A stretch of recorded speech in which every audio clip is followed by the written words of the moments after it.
दोस्तों, एक दिन की बात है। एक मूर्ति बनाने वाला नया नया मूर्ति बनाना सीखा था। एक दिन वह अकेले एक जंगल से जा रहा था। जंगल में उसे एक बड़ा सा पत्थर दिखता है। वह आदमी मन में यही सोचता है कि क्यों ना मैं इस पत्थर से भगवान की एक खूबसूरत मूर्त बना दूं। उस आदमी ने अभी अभी मूर्ति बनाना सीखा था, तो वह बड़ा ही उत्सुक था मूर्ति बनाने के लिए। इसीलिए उसे जो भी बड़ा सा पत्थर दिखता वो उसके बारे में सोचता था मूर्ति बनाने के लिए।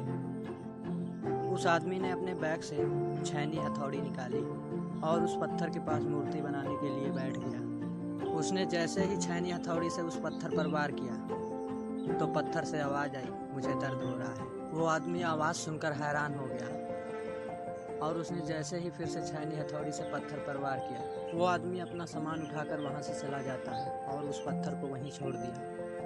थोड़ा आगे जाने के बाद उसे एक और बड़ा सा पत्थर दिखा। उसने फिर से उस पत्थर को मूर्ति बनाने का सोचा और अपना सामान निकाल कर उस पत्थर पर वार करने लगा। उस पत्थर को भी दर्द हो रहा था, लेकिन वो चुप रहा और चुपचाप दर्द सहता रहा। थोड़ी देर बाद उस मूर्ति वाले ने उस पत्थर से एक खूबसूरत मूर्ति बना दी। वह उसे मूर्ति बनाने के बाद मूर्ति वहीं छोड़कर आगे चला गया। वो एक गांव में पहुंचा तो उस गांव वालों से पता चला कि गांव में एक नया मंदिर बना है और उस मंदिर में भगवान की मूर्ति की ज़रूरत है।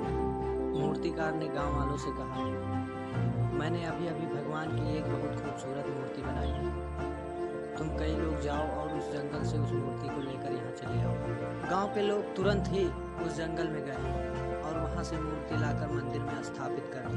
मूर्ति स्थापित करने के बाद गांव के एक आदमी ने कहा, मूर्ति का तो इंतजाम हो गया, लेकिन अब नारियल फोड़ने के लिए एक बड़े से पत्थर की और ज़रूरत है। मूर्ति बनाने वाले ने कहा कि तुमने जंगल में जहाँ से ये मूर्ति लाई है उसी के बगल में एक और पत्थर है, जाओ तुम उसे भी उठा लाओ। गांव के लोगों ने उस पत्थर को भी लाकर मंदिर में नारियल फोड़ने के लिए रख दिया। एक दिन रात के समय मूर्ति और पत्थर आपस में बात कर रहे थे। पत्थर ने मूर्ति से कहा कि तू कितना खुश है कि तेरी लोग पूजा करते हैं और मेरे ऊपर नारियल फोड़ते हैं। मुझ पर नारियल फोड़ने की वजह से मुझे बहुत दर्द होता है। मूर्ति उस पत्थर से बोली, अगर तू उस दिन मूर्ति बनाने वाले का वार सह लिया होता तो आज तू मेरी जगह होता और मैं तेरी जगह। साथियों, इस कहानी से यही सीख मिलती है कि अगर जीवन में कोई कठिनाई आ रही है तो उसका मिलकर सामना करो, ना कि उससे दूर भागो।